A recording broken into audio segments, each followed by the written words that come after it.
Morning students. आज हम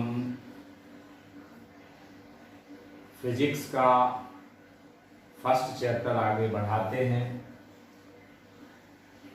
basically आपको अभी ये लग रहा होगा कि क्लासेस में थोड़ा ज़्यादा नहीं पढ़ाया जा रहा है एक दिन में, क्योंकि अभी आपके सभी स्कूलों में या हमारे स्कूल में भी एडमिशन चल रहे हैं,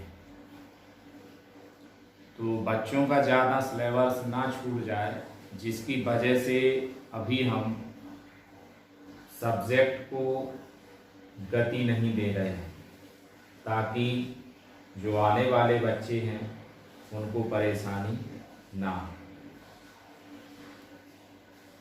आज हमें वैज्ञानिक विधि की उपयोगिता या अदर बुक्स में अगर हम उसका इस हेडिंग को देखते हैं तो यही हेडिंग आपकी नाम उस अलग नाम से रहती है, भौतिकी का प्रयोजन तथा उत्तेजना, अर्थात scope and excitement of physics. Scope and excitement of physics, या उसी को हम कह सकते हैं वैज्ञानिक विधि की उपयोगिता, इंपॉर्टेंस ऑफ साइंटिफिक थ्योरी।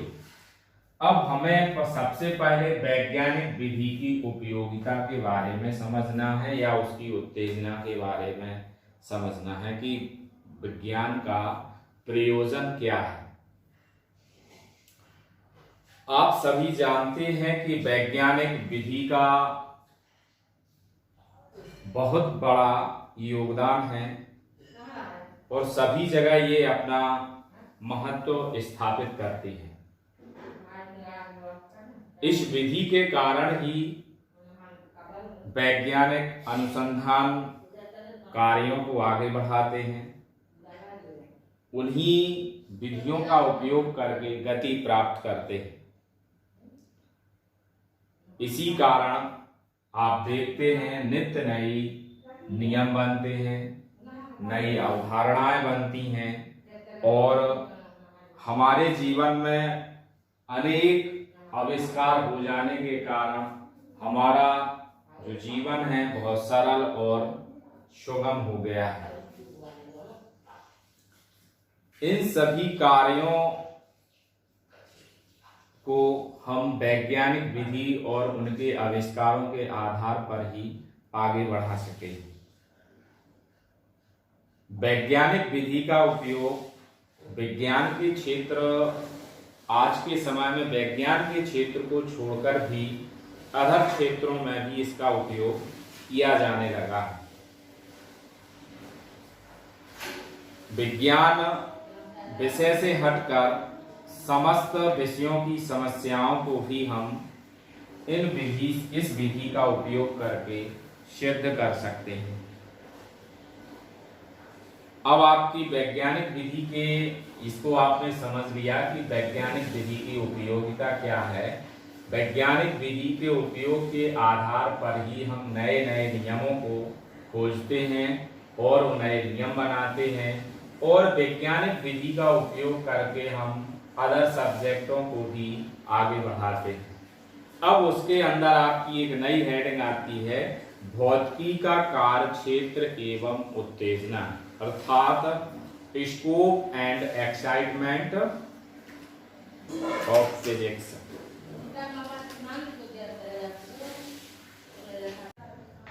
तो वैज्ञानिक विधि की उपयोगिता में आप नोट्स बना रहे होंगे, तो उसमें आप ये मत समझिए कि सर ने उसमें कुछ बताया नहीं, समझाया नहीं। आपको बस इतना ध्यान रखना है कि वैज्ञानिक विधि का उपयोग करके ही हम नए नए नित्य अवधारणाओं का आविष्कार करते हैं और अपने जीवन को और किससे सुगम बनाया जाए ताकि हम उसको और अच्छा उपयोग में ला सकें। तो उसकी हम वैज्ञानिक विधियों का उपयोग करके नए नियम खोजते हैं और अपने जीवन में उनका उपयोग करते हैं। उसमें अकेला हमें आपका समझना। फिर उसका नेक्स्ट हेडिंग आती है भौतिकी का कार्य क्षेत्र एवं उत्तेजना, scope and excitement of physics. सबसे पहले हमें इसके कार्य क्षेत्र को समझना है कि वास्तविकता में भौतिकी का कार्य क्षेत्र क्या है। इसको बहुत से भागों में डिवाइड किया जाएगा। पहले तो इसके दो पार्ट होंगे, फिर दो पार्टों को हम बहुत से भागों में डिवाइड करेंगे। जैसे आप केमिस्ट्री में आप जानते हैं कि केमिस्ट्री में आपका ऑर्गेनिक और इनऑर्गेनिक दो पार्ट केमिस्ट्री के आप पढ़ते हैं, मतलब कार्बनिक रसायन और अकार्बनिक रसायन। उसी प्रकार हमारी फिजिक्स भी आपके आगे पार्टों में डिवाइड है। तो सबसे पहले हम उसके कार्य क्षेत्र में इन्हीं चीजों को हमें समझना है। कार्य क्षेत्र अर्थात स्कोप। भौतिक विज्ञान के अंतर्गत विभिन्न प्राकृतिक घटनाओं का अध्ययन किया जाता है। जितनी भी हमारी प्रकृति में घटनाएं घटित होती हैं, उन सब का अध्ययन हम भौतिक विज्ञान के अंतर्गत ही करते हैं। विज्ञान की बहुत सी शाखाओं पर विचार किया जाता है। विज्ञान की बहुत सी शाखाओं पर विचार किया जाता है और भौतिक विज्ञान के कार्य क्षेत्र को, बहुत सी शाखाएं अर्थात उसके कार्य क्षेत्र को समझने के लिए इसको अनेक उप विषयों में डिवाइड कर दिया गया है। इसको अनेक उप विषयों में डिवाइड कर दिया गया है। तो सबसे पहले इसको हम दो भागों में बांटते हैं। आपका पहला भाग आता है स्थूल।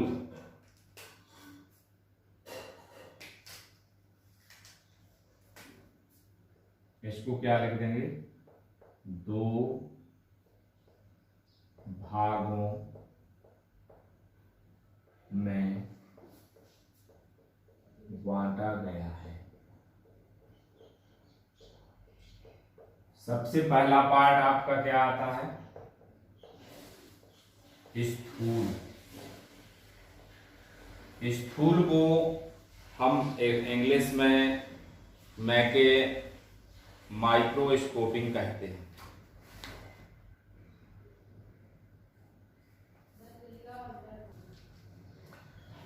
तो कार्य क्षेत्र को दो भागों में बांटा गया। सबसे पहला आता है आपका स्थूल, इंग्लिश में इसको मैक्रोस्कोपिक कहते हैं। दूसरा पॉइंट आता है आपका सूक्ष्म, और सूक्ष्म को हम क्या कहते हैं? माइक्रोस्कोपिक। अब हम पहले स्थूल के बारे में समझेंगे, फिर सूक्ष्म के बारे में, फिर इसके आगे भी इसको कुछ भागों में डिवाइड किया होगा। जैसे आपका स्थूल है, तो स्थूल भौतिक विज्ञान के स्थूल प्रभाव के अंतर्गत हम उसकी पृथ्वी अर्थात अर्थ से संबंधित जो घटनाएं घटेंगी उसको समझेंगे। दूसरा आपका इसी में आता है खगोलकीय, जिसको हम खगोलकीय को इंग्लिश में एस्ट्रोनॉमिकल भी कहते हैं। तो आपको स्थूल फिजिक्स के अंतर्गत अर्थात मैक्रोस्कोपिक के अंदर पृथ्वी और खगोलकीय से संबंधित परिघटनाओं के बारे में ही अध्ययन करना है। इसके बाद आपका दूसरा क्या आता है? माइक्रोस्कोपिक। माइक्रोस्कोपिक में आप समझ जाएंगे कि सूक्ष्म वर्ड से ही आपका समझ में आ रहा होगा, छोटे छोटे कण भी हो सकते हैं और कुछ चीजें भी आपकी छोटी हो सकती हैं।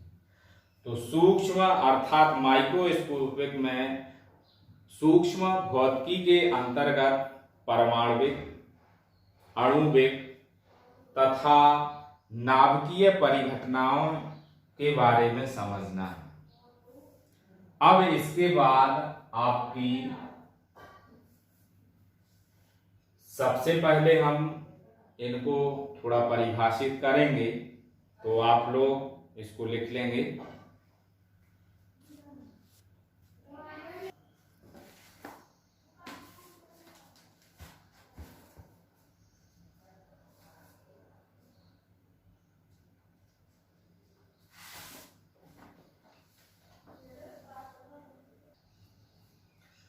अब स्थूल को सबसे पहले आप किस प्रकार लिखेंगे नोट्स में, भौतिक विज्ञान के स्थूल प्रभाव के अंतर्गत पार्थिव तथा खगोलीय एस्ट्रोनॉमिकल स्तर की परिघटनाएं सम्मिलित होती हैं। स्थूल परिघटनाओं की व्याख्या के लिए चिरसम्मत यांत्रिकी क्लासिकल मैकेनिक्स के सिद्धांतों का प्रयोग किया जाता है। तो हमें सबसे ज्यादा फिजिक्स में क्लासिकल मैकेनिक्स के बारे में ही पढ़ना है, अर्थात चिरसम्मत यांत्रिकी के बारे में ही हमें पढ़ना है। इसके बाद आपकी सूक्ष्म हेडिंग आती है। तो सूक्ष्म भौतिकी के अंतर्गत हम आपको बता चुके हैं परमाणुविक, अणुविक तथा नाभिकीय परिघटनाएं सभी सम्मिलित होती हैं। सूक्ष्म परिघटनाओं के लिए हम क्वांटम यांत्रिकी का प्रयोग करते हैं और इसके आधार पर ही हम जितना भी आपका सूक्ष्म फिजिक्स रहता है, माइक्रोस्कोपिक फिजिक्स रहता है, पूरा आप क्वांटम यांत्रिकी के आधार पर ही समझते हैं।